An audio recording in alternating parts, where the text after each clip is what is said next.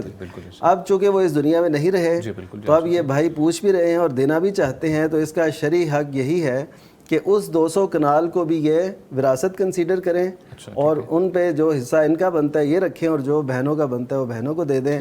یہ بہترین صورت ہوگی اور والد صاحب کے ذمہ کوئی بوجھ بھی نہیں رہے گا. بھٹ صاحب فرمائیے گا اس کے بارے میں کچھ آپ. جی مفتی صاحب نے بڑی وضاحت سے بیان کر دیا ہے کہ اگر یہ بہنوں کو حصہ دے دیتے ہیں نا تو محبت بھی دائمی ہو جائے گی. سبحان اللہ. وگرنہ ایسی نفرتیں پلتی ہیں کہ ان کی اولادیں بھی آپس میں اسی مسئلے پر جھگڑتی رہیں گی. تو بھائی اگر ابھی دلچسپی لے رہے ہیں تو اپنی زندگی میں ہی کر جائیں, کیونکہ اگر خدا نخواستہ یہ دنیا سے جاتے ہیں تو ان کی وہ جو سوگ نال تھی نا وہ ان کی اولادوں کی وراثت بن جائے گی, پھر مزید مشکلات ہوں گی. تو اب بھی بہنوں کا جتنا حصہ بنتا تھا ان مانداری کے ساتھ ان کو دے دیں, والد بھی بری و ذمہ ہو جائے گا, بہنوں کے ساتھ محبت بھی مضبوط ہو جائے گی اور خوبصورت زندگی گزار سکیں گے. 200 کنال تھا ٹوٹل اس کو اکٹھا کیا جائے اور اس کو پھر تقسیم کر لیں. اچھا جو ابائی ان کی کہتے وراثت تھی وہ تقسیم ہو چکی ہے؟ ہاں وہ تو ہو چکی. اچھا وہ الگ سے ہو گئی ہے تو بس ٹھیک ہے. اچھا ٹھیک یہ 200 کنال میں اسے نکال لیں. اس میں ویلکم بیک جی. گفتگو کا سلسلہ آگے بڑھاتے ہیں. آپ کو ریمائنڈر کرواتے چلیں کہ آپ اس پروگرام میں لائیو کالز کے تھرو شریک ہو سکتے ہیں. پیغام ٹیلی ویژن کی جانب سے دیے گئے UAN نمبر پہ آپ نے کال کرنی ہے. نمبر نوٹ فرما لیجیے 0421117000 یعنی 0421117000. اس کے علاوہ آپ ہمیں یوٹیوب پہ بھی جوائن کر سکتے ہیں. پیغام ٹی وی لائیو سرچ کیجیے اور کمنٹ سیکشن میں اپنے سوالات لکھیے. مفتیان کرام سے ان کے جوابات آپ کو مہیا کیے جائیں گے. اور اس کے علاوہ آپ ہمیں واٹس ایپ پہ بھی ریچ کر سکتے ہیں, سوالات بھیج سکتے ہیں. نمبر نوٹ فرما لیجیے 0321565200 یعنی 0321565200. آپ کی جانب سے جو سوالات بھیجے گئے ہیں یوٹیوب پہ ان کی جانب بڑھیں گے. مفتی اجمل بھٹی صاحب. مفتی صاحب یہ فاطمہ سحر کے نام سے ID ہے. لکھتی ہیں جی السلام علیکم, کیسے ہیں آپ؟ الحمدللہ ہم ٹھیک ہیں جی. لکھتی ہیں جی ہم چائنیز اوئگر مسلم ہیں. میرے دادا لوگ 49 ایئرز پہلے چائنا سے ہجرت کر کے پاکستان آئے, لیکن پاکستان نے ابھی تک ہمیں شہریت نہیں دی اور ہم بہت رل گئے ہیں. مفتی صاحب سے دعا فرما دیں اور پلیز مفتی صاحب دعا فرما دیں کہ اللہ پاک پاکستان جو حکومت ہے وہ ہمیں شہریت دے دیں. اور ایک اور بات انہوں نے لکھی ہے جی ID کارڈ نہیں بنا جس کی وجہ سے میری والدہ محترمہ جو ہیں عمرہ اور حج نہیں کر سکیں اور اسی پریشانی اور درد میں وہ وفات پائی انہوں نے, اور اللہ سے دعا بھی بہت کی ہے. اس سلسلے میں وہ کہہ رہی ہیں کہ وظیفہ بتا دیجیے اور کوئی دعا بھی فرمائیے گا. اللہ تعالیٰ جی ان کے لیے آسانیاں فرما دے. ویسے حیران کن بات ہے کہ پاکستان کی نیشنلٹی بھی اتنی مشکل تو نہیں ہے.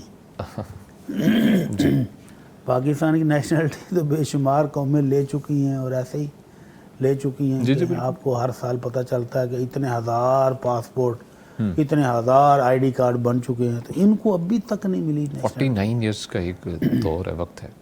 اب تو میرا خیال ہے ان کو اذاتی طور پر دے دینی چاہیے.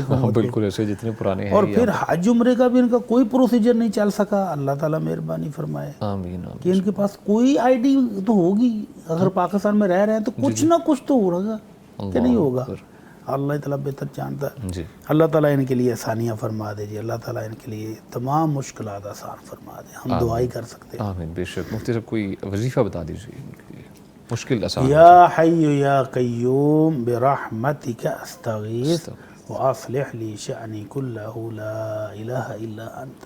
یہ ایک ایسی خوبصورت دعا ہے کہ یا حی یا قیوم, اے زندہ اور قائم ذات تیری رحمت کے ساتھ میں مدد طلب کر رہا ہوں. سبحان اللہ، بے شک. تو اور میرے تمام معاملات کو درست فرما دے. اے اللہ تیرے سوا معاملات کو درست فرمانے والا بھی کوئی نہیں. کوئی نہیں ہے. ٹھیک تو یہ دعا کریں، انشاءاللہ اللہ تعالیٰ اپنی رحمت فرمائیں گے انشاءاللہ. جی ٹھیک ہے، بہت شکریہ مفتی صاحب.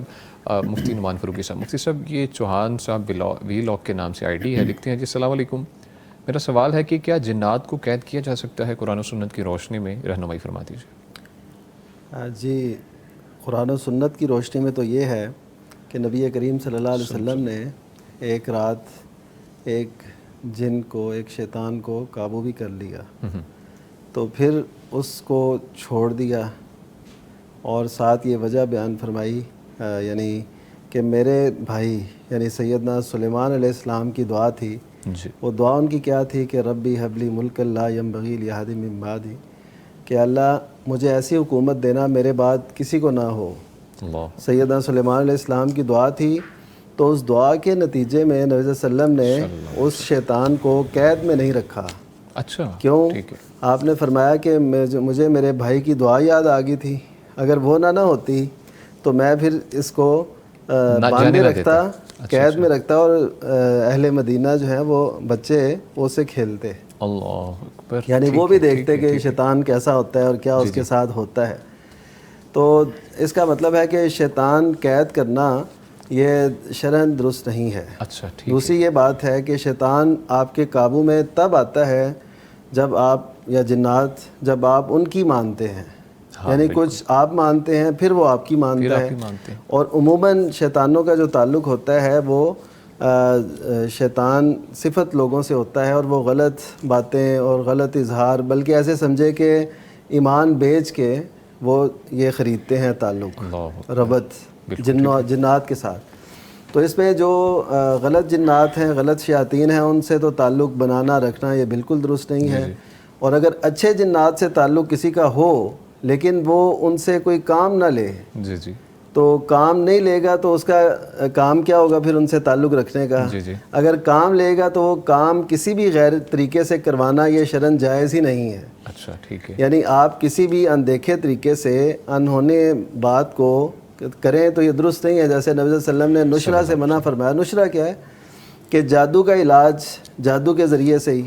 اچھا آپ کوئی جنات کا توڑ جو ہے وہ جنات کے ذریعے سے کرے گا. پوری تاریخ اسلام یعنی صحابہ کرام کی زندگی میں نبی صلی اللہ علیہ وسلم کی ایسا ہمیں نہیں ملتا. جی سر، اس کے سوال کا ایک اور انہوں نے حصہ لکھا ہے کہ ان کو اسٹڈی دینی ہے ہم نے، قرآن و سنت کی روشنی میں علم اسے سکھانا ہے ہم نے، تو اس سلسلے میں قید کیا جا سکتا ہے؟ اچھا دینی تعلیم دینے کے لیے. اچھا دینی تعلیم دینے کے لیے یہ تو قید کیے بغیر بھی ہو سکتا ہے. وہ تو ہاں ہمارے سلف صالحین سے یہ واقعات موجود ہیں. باقاعدہ جنات آگے پڑھتے تھے، اب بھی کئی مدارس سے وہ پڑھتے ہوں گے، ہمیں تو اس کا نہیں احساس. جی وہ خود سے اپنے وہ خود ذمہ دار ہیں. ہم انسانوں تک بھی یہ بات پہنچا دینا قرآن کی، سنت کی، اسلامی تعلیم اپنے ملک میں ہی، اور ملک کے ایسے علاقے جہاں پہ بہت ظلمت ہے، اندھیرا ہے، تو یہ سب ہم اگر انسانوں میں پورا کر لیں تو بہت سب سے بڑی پہلے میرے خیال میں حق تو انسانوں کو ہی سکھانے اب دیکھیے نا کہ نبی کریم صلی اللہ علیہ وسلم نے دعوت کا آغاز کب کیا؟ یعنی جب آپ نے کیا، اور جنات تک یہ بات جو پہنچی یہ طائف سے واپسی پر، ایک روایت کے مطابق جب آپ نبی صلی اللہ علیہ وسلم طائف سے واپس آئے تو تب جنات نے وہ آپ کی وہ قرات سنی جو آپ وادی نخلا میں فرما رہے تھے، اور پھر ایسے ہوا. تو اس کا مطلب ہے کہ جنات تک آپ صلی اللہ علیہ وسلم نے باقاعدہ پیغام نہیں پہنچایا بلکہ ان تک خود پہنچا. اللہ تعالیٰ نے اس کا اہتمام کیا. تو جنات نہیں، ہمیں انسانوں تک پہنچانا چاہیے. ہاں جی یہی قدم اٹھانا چاہیے. ٹھیک ہے جی، بہت شکریہ. کالر کی طرف پڑھیں گے. السلام علیکم. جی سر میری بات کر رہے ہیں؟ السلام علیکم. جی محمد رفیق صاحب مظفر آباد سے بول رہا ہوں. مجھے یہ پوچھنا تھا کہ میری بیٹی بات یہ اچھی ہے، نمازی ہے، مطلب ہے وہ کہتے ہیں مجھے حضور صلی اللہ علیہ وسلم بھی نظر آئے ہیں، لیکن میری ہر قسم کی بات ہے، نافرمانیاں کرتی ہے. کبھی کہتی ہے میں معذور آدمی ہوں، میرے گھر میں ابھی وہی ہے، بیٹیاں کوئی شادی ہو گئی ہیں، کوئی بہو ہے میری دوسری طرف رہتی ہے، کہ اس ساتھ تک کہہ دیتی ہے کہ تم میری کچی کھاؤ، تمہارا منہ بے رونق ہے، تم منحوس ہو. ایسی ایسی باتیں کر دیتی ہے، اور وہ جو بہت مجھے بری لگتی ہیں. میرے منہ سے بھی پھر ناجائز لفظ نکل جاتے ہیں، مجھے سخت تکلیف ہوتی ہے. آپ کی بیٹی ایسا کرتی ہے؟ صحیح جی سر، بیٹی ہے. کل اس نے یہاں پر